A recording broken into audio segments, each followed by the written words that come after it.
की जांच करेगी कमेटी। बड़ी जानकारी इस वक्त सामने आ रही है। दरअसल असम और मिजोरम का जो बॉर्डर है वहां पर तनाव बढ़ गया है। सीआरपीएफ ने अब पूरा मोर्चा संभाल लिया है। हिंसा में 5 जवान शहीद हुए हैं और कई लोगों के घायल होने की भी जानकारी है। हिंसा की जांच के लिए कांग्रेस ने 7 सदस्यीय कमेटी गठित की है और सोनिया गांधी को रिपोर्ट सौंपेगी कमेटी। असम मिजोरम सीमा पर हिंसा की जांच करेगी कमेटी। तस्वीरों में आप साफ देख सकते हैं किस तरीके से असम में हिंसा हुई है। दरअसल ये खूनी जंग क्या है? असम और मिजोरम के बीच सीमा पर विवाद बढ़ा है। तो तस्वीरों में हमने आपको साफ तौर पर दिखाया। अतिक्रमण हटाने को लेकर ये विवाद है। दरअसल आपको जानकारी दे दें कि अतिक्रमण हटाने को लेकर ये विवाद बढ़ा है। यही आपको बता दें कि कल असम मिजोरम सीमा पर हिंसा भड़की थी और दोनों राज्यों की पुलिस नागरिकों के बीच हिंसक झड़प हुई।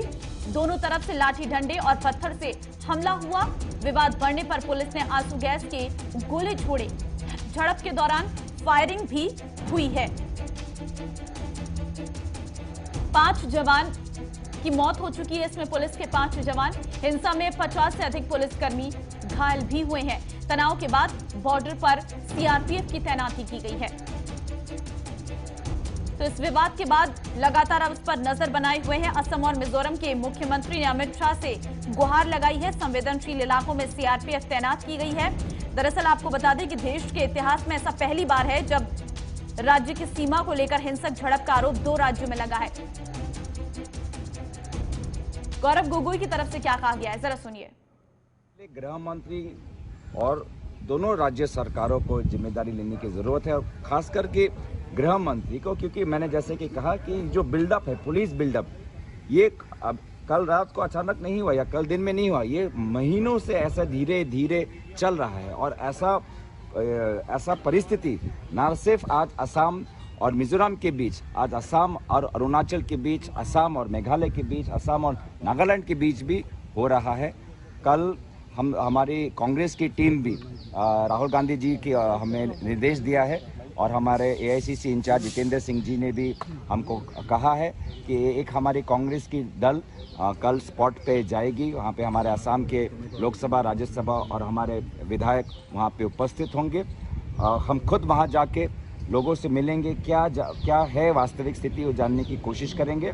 और आज के तारीख पे गृह मंत्री वो जिम्मेदारी कबूल करें और इंक्वायरी हो। निशांत राय इस वक्त संवाददाता न्यूज रूम से हमारे साथ सीधे जुड़ चुके हैं। निशांत, देश के इतिहास में ऐसा पहली बार हुआ होगा कि भारत के 2 राज्य ही आपस में भिड़ गई हैं। किस तरीके से ये घटना सामने आई है? फिलहाल क्या अपडेट और स्थितियां कैसी है वहां पर?